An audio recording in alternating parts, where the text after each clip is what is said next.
আসন্ন জাতীয় সংসদ নির্বাচন এই বাংলাদেশের ইতিহাসের অনন্য একটি নির্বাচন।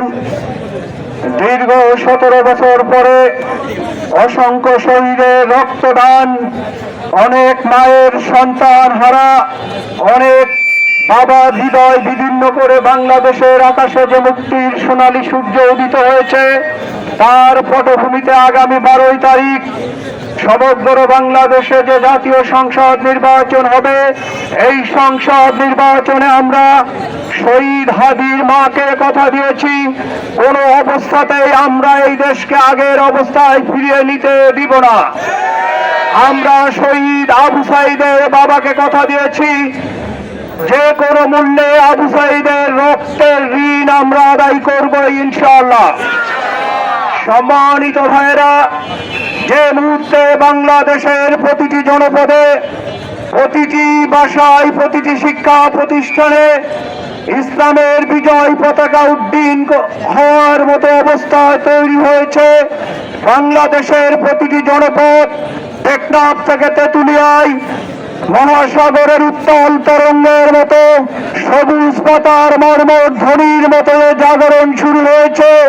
এই জাগরণকে স্তব্ধ করে দেওয়ার জন্য দীর্ঘ 17 বছর লুকিয়ে থেকে যে যুবরাজ বাংলার মাটিতে পা ফেলেছে, উনি বিভিন্ন ধরনের চক্রান্ত করছেন।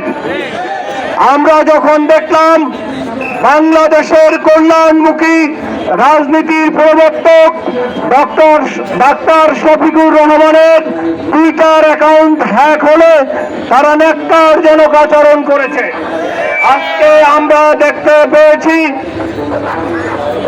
যে বাংলাদেশের আইন নিয়ন্ত্রণকারী সংস্থা সেই কুলাঙ্গারকে বঙ্গভবন থেকে গ্রেফতার করতে সক্ষম হয়েছে।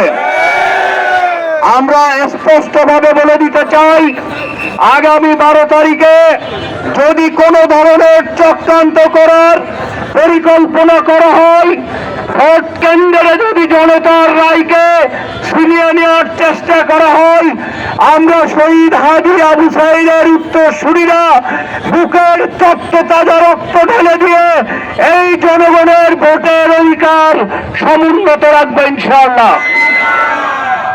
সম্মানিত ভাইয়েরা,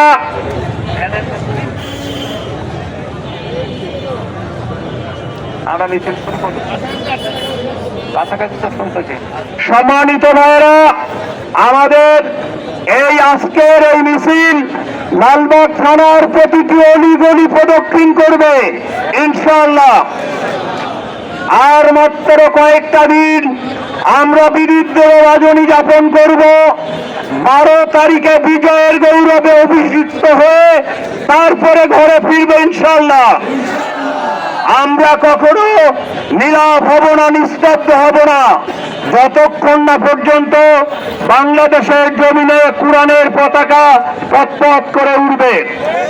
আসন্ন জাতীয় সংসদ নির্বাচনে 11 দলীয় ঐক্যের যে ঐক্যবদ্ধ বাংলাদেশ, এই ঐক্যবদ্ধ বাংলাদেশ শহীদের স্বপ্নের বাংলাদেশ। এই বাংলাদেশে কোনো দখলবাজি, কোনো চাঁদাবাজি চলতে দেওয়া হবে না। এই বাংলাদেশে কোনো হাওয়া ভবন, কোনো খাম্বার অস্তিত্ব থাকবে না।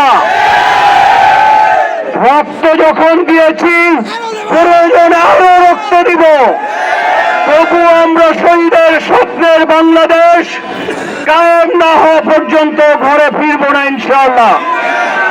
সম্মানিত ভাইয়েরা, আমাদের নেতৃবৃন্দ সামনের দিকে যান। নেতৃবৃন্দ সামনে গেলে মিছিল শুরু হবে ইনশাআল্লাহ।